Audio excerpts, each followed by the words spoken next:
Hey you guys, welcome. I'm so glad you guys are here and the universe brought you here today. Today, what I wanted to go over are 3 signs that your ego is trying to take over your life. This is when life starts to not work. When ego tries to take over, guess what? Life doesn't work as well.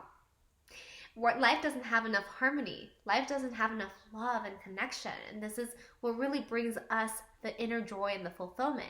So let's talk about the 3 signs here. Number 1 is when you find yourself in any kind of comparison, you guys. Comparison is the sign that your ego is trying to take over because guess what? Our souls, when we're born, we don't think we're better. We don't see colors. We don't, colors in people. I mean, we don't see who's better or worse or good or bad. I mean, these are all comparisons and judgments that we create from a place of ego.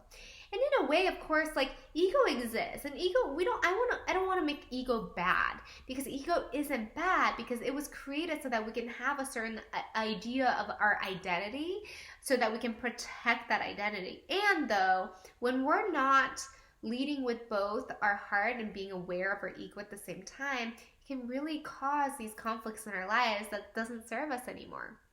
So when you find yourself in a place of any kind of comparison, when you start to feel like, am I enough? Are they too much? Am I too much? Like all of these things, it's coming from a place of comparison and therefore your ego. So you get to actually notice that and come back to your heart, come back to your soul. Number 2 is when you start experiencing any kind of clashing. Our egos tend to clash. Our souls and our heart, our truest desires is to reunite in love. Without ego, we get to remember that we are all children of God, that we all get to come back to this place of love together, that we are all mirrors of each other. There's no reason for clashing. We get to help each other. We get to support each other. We get to love each other. We're all citizens of this earth, this planet, this universe, you guys. We're all in this together. If there was like a giant alien spaceship that was attacking us tomorrow, we're all on the same team. Yet, for whatever reason, we decide that there's boundaries, there's countries, there's different religions and racial identities that actually separate us more than bring us together. So I invite you guys, next time that you feel like there's any kind of separation or clashing with other people, notice it. Come back to your soul, come back to your heart, and remember that that's the work of your ego trying to take your life over. Number 3 is when you are anything but fearless. We were born fearless. When we were born out of our mother's wombs, guess what, you guys? We were fearless. Most of our fears, they're a learned response.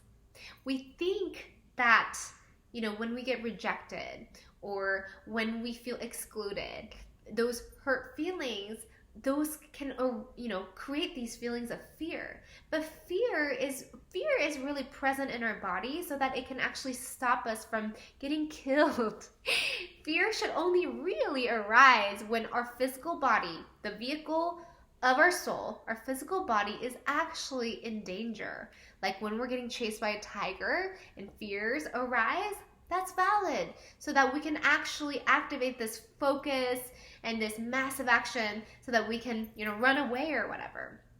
And here's the thing, nowadays, our ego, our intelligent mind, our brain has taken over so much that we think that we are in a similar danger when we get rejected or when we feel excluded. So remember that next time you feel any kind of fears, most of the time, probably 98% of the time, unless something massively dangerous things are happening around you, like physically dangerous, it's the work of our ego. It's our imagination at work.